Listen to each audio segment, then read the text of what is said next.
Welcome back to Beat, Feet, and Retreat Military History. Today we have a very special video for you. We are going to be cleaning the AK-103. So here's the things you're going to need to clean your AK-47. You're going to need paper towel because you need paper towel for everything in life. You're also going to need a cleaner. Rem Oil is not the best cleaner I've found. There's definitely better ones on the market, but it's what I have, so it's what we're going to use. You're going to need specifically a bore cleaner. Hops is a great one. You're going to need a copper brush or a steel brush. You're also going to need specifically a lubricant. So I use TW25B. I like to use a headlamp as well. I know it's kind of nerdy, but it's a good way to see into all the crevices inside of your firearm when you're cleaning it. You're going to want a towel. You're also going to want Q-tips to get into those hard to reach spots where there's carbon fouling. You're also going to want a bore brush / ramrod with a little hook on it for your gun patches. First thing you're going to do, make sure the magazine's out. Check to make sure the weapon is safe and clear, and it is. And then you're going to want to take whatever optic you have off if you have one on. Now let's go to the dust cover. Sorry if I struggle a little bit. This is opposite for me of how I usually do this. Then you're going to press forward, remove your spring. Now let's take your bolt carrier group and piston out. So now here's a really cool trick, and when someone showed this to me, it blew my mind away. So maybe it might blow your mind away, but you can use the grooves here on the piston and bolt. Well, this isn't the bolt carrier group anymore, but you can use it to get leverage on the gas tube lever. Flip that up, and then there's your gas tube. And that is a fully field stripped AK-103.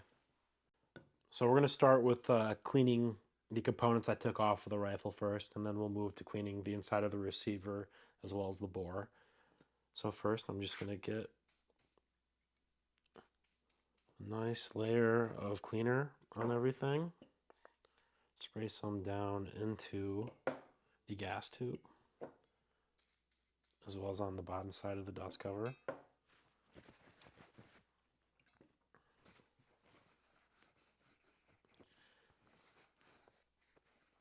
And cleaning really just consists of a lot of wiping, a lot of scrubbing with the brushes, and a lot of running the patches through the bore. So we'll get to all of that.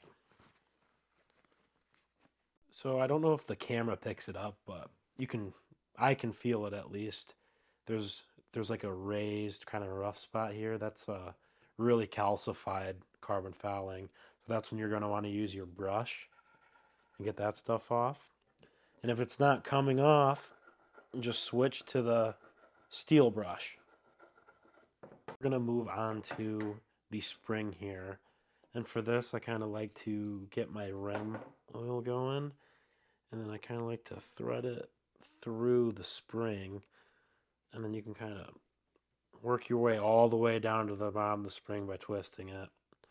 And this gets a lot of the gunk off. Just so you're aware, for this spring, you can take this end cap off and disassemble the whole spring, and then it's much easier to more thoroughly clean it. But I shoot this gun probably once a week, so it's not worth it for me to do a full clean right now.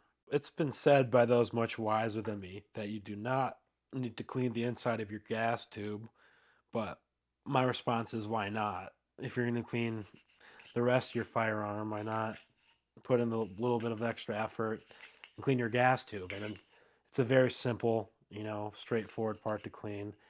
What I did here is I just took the largest bore brush I have, and I'm just running it through to break up that carbon fouling.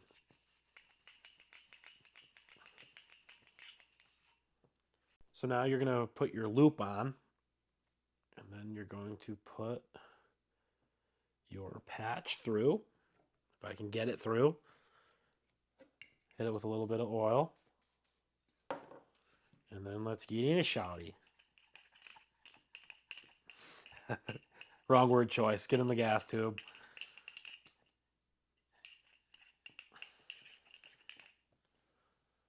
Wow. Incroyable.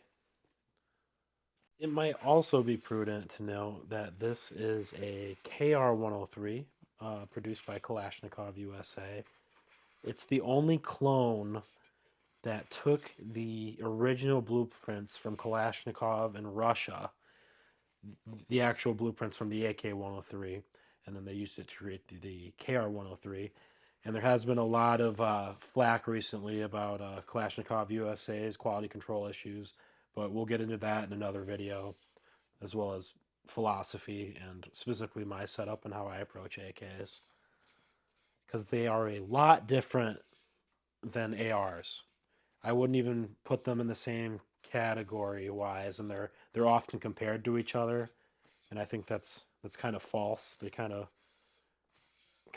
they don't really fill two different roles, but I don't know. They're just different guns. So we'll get into all that in a different video. And how could I almost forget the Q-tips? Oops, missed 3 times. But use the Q-tips to get into these hard to reach spots. You know, all the nooks and crannies you can't get with the paper towel or your patches. These Q-tips really come in handy. We got all the other components cleaned and off to the side here.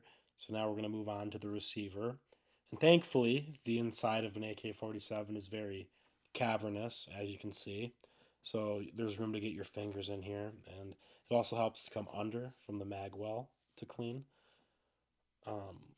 I believe the thought process behind this design was there's enough room and space to break through ice and mud and things you would run into out in the frigid tundra of Siberia where this weapon was intended to function perfectly.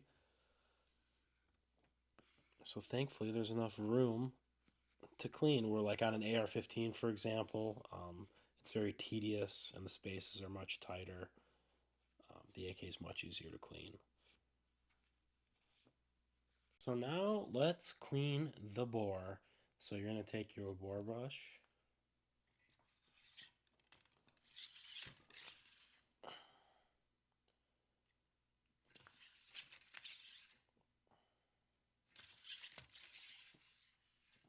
And then we move on to the patches. This is when you are going to want to use your bore cleaner. I think the bore cleaner has a different chemical compound where it's designed to break down corrosive solvents, you know, if you're shooting corrosive ammo. But the way you get around that is the first step you do is you just pour boiling water down your bore, and that'll kill all the corrosive solvents. I just like to use this because I find more black gunk comes out whenever I use this for whatever reason. So I highly suggest hops. Hops number 9, gun bore cleaner. So get it a little wet, and then you're going to go down into the bore.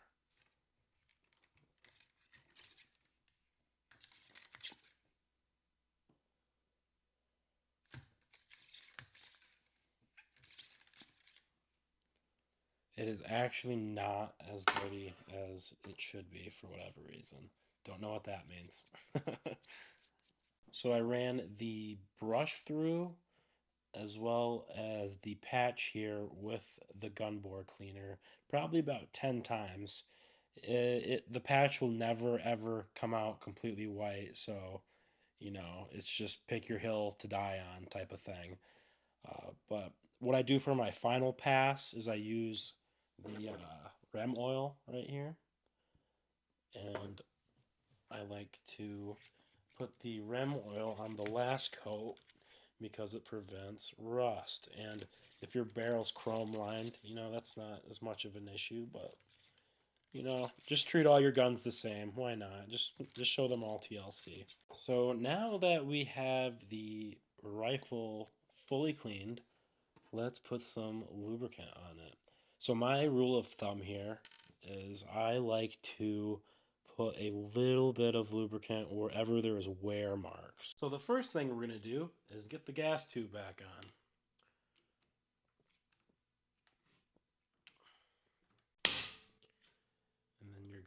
to put your locking lever down and make sure this actually really seats well, because sometimes it'll kind of float.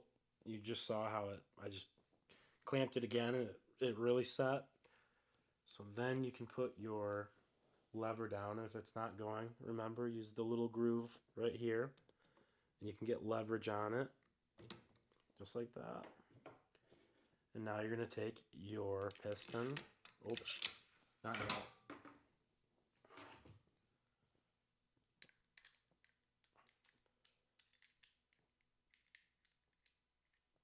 So your bolt just goes in like that, just drops right in.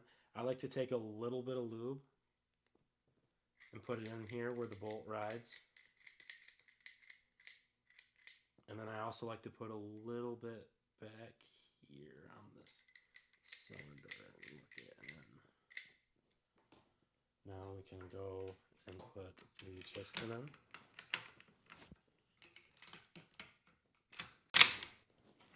Spring. And dust cover.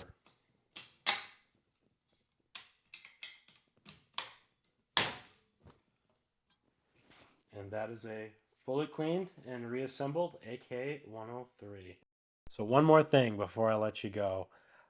I highly suggest taking Rem Oil and just put a light dusting all over the whole gun, because your hands have been greasy and possibly perspiring from doing this monotonous task. So you're going to want to take that Rem Oil, put a nice coating on, and then wipe it off, and then that'll get all the, kill the or at least lessen the chances that your gun's going to get rust on it, because these guys rust. It's actually sickening how quickly your firearms will get rust on them. So definitely, use Rem Oil a lot. So we are going to have an upcoming video. We don't know when yet, but it's going to be about my love affair for AKs, because this is definitely my favorite firearm. I love everything about the AK-47.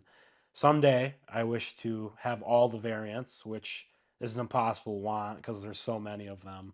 But, we all have to have dreams. So that is on the list for sure.